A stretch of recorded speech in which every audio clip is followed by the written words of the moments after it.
बोले महाराज धुंधकारी की मुक्ति गया श्राद्ध से क्यों नहीं हुई? क्योंकि देखो गया श्राद्ध तो बनाया ही मुक्ति के लिए गया है।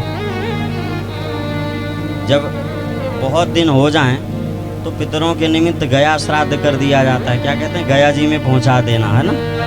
गया जी में पहुंचा दिया जाता है। क्यों? बोले वहां पहुंचने के बाद फिर वो उनकी आत्मा मुक्त हो जाती है, वो फिर उनकी आत्मा को मुक्ति मिल जाती है, उनकी आत्मा को शांति मिल जाती है। गया जी में गया श्राद्ध करने के बाद भी धुंधकारी को मुक्ति क्यों नहीं मिली? धुंधकारी की आत्मा को शांति क्यों नहीं मिली?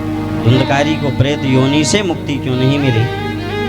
इसके पीछे कारण क्या है जानते हो? अब जिन्हें बता दिया गया है वो तो जानेंगे ही। इसके पीछे कारण ये है, धुंधली की बहन का पुत्र था धुंधकारी, आत्मदेव जी का पुत्र नहीं था धुंधकारी। मतलब धुंधकारी जो है वो अपनी माता का पुत्र नहीं था, धुंधली का पुत्र नहीं था, उसकी बहन का पुत्र था। अब गोकर्ण जी महाराज जब उसका तर्पण करें, श्राद्ध करें, अब वहाँ के गया जी के पंडा बोले महाराज नाम गोत्र बोलो, तो नाम तो धुंधकारी का ले लें। पर जब गोत्र का नंबर आए तो गोत्र में क्या बोले? वही जो आत्मदेव जी महाराज का गोत्र। और बस यहीं गोत्र लेने में ही मिस्टेक हो जाए, क्योंकि वो तो आत्मदेव के साड़ू भाई का बेटा था ना, वो आत्मदेव जी का बेटा तो था नहीं। तो संकल्प में, पूजन में संकल्प की सबसे बड़ी प्रधानता होती है। यदि संकल्प आपका अच्छा हो गया है तो फिर पूरी पूजा बहुत अच्छी है। संकल्प में यदि कोई मिस्टेक है तो फिर चाहे जितनी भी पूजा कर लो, क्योंकि गलत रास्ते को उसमें सेलेक्ट कर दिया गया है ना, कि इस रास्ते पर इस नाम के इस व्यक्ति को थोड़ा गोत्र भी बदल जाए, क्योंकि एक ही नाम जाने कितने लोगों के होते हैं।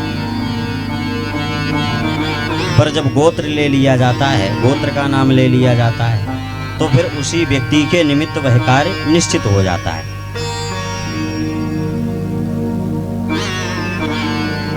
तो गोकर्ण जी महाराज के द्वारा तर्पण किया गया, श्राद्ध किया गया, धुंधकारी की मुक्ति नहीं हुई। धुंधकारी की मुक्ति फिर किससे हुई? बोले श्रीमद् भागवत सप्ताह ज्ञान यज्ञ के आयोजन से। श्रीमद् भागवत सप्ताह ज्ञान यज्ञ के आयोजन से धुंधकारी की मुक्ति क्यों हो गई? बोले यह ऐसा ज्ञान यज्ञ है, ऐसा अनुष्ठान है भागवत का, कि जिस प्रेत, जो ज्ञाता ज्ञात सभी प्रकार के प्रेतों की मुक्ति के लिए यह भागवत का अनुष्ठान होता है।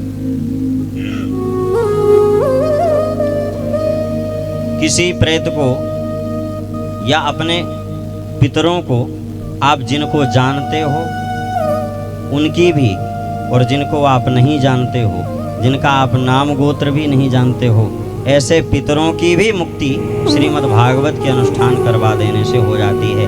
आप केवल संकल्प में इतना बोल लो कि हम अपने पितरों के निमित्त इस भागवत का अनुष्ठान करवा रहे हैं, तो पितर में फिर कोई 2-4 पीढ़ी तक के ही पितरों की लिमिट नहीं होती है। जितने भी आपके पितृ देवता हैं और अभी तक मुक्त नहीं हुए हैं, उन सभी के निमित्त यह भागवत का अनुष्ठान हो जाया करता है। गोकर्ण जी महाराज के द्वारा भागवत का अनुष्ठान किया गया, धुंधकारी की मुक्ति हुई। समस्त उत्तम नगरवासी सब के सब भगवान के धाम बैकुंठ हो गए।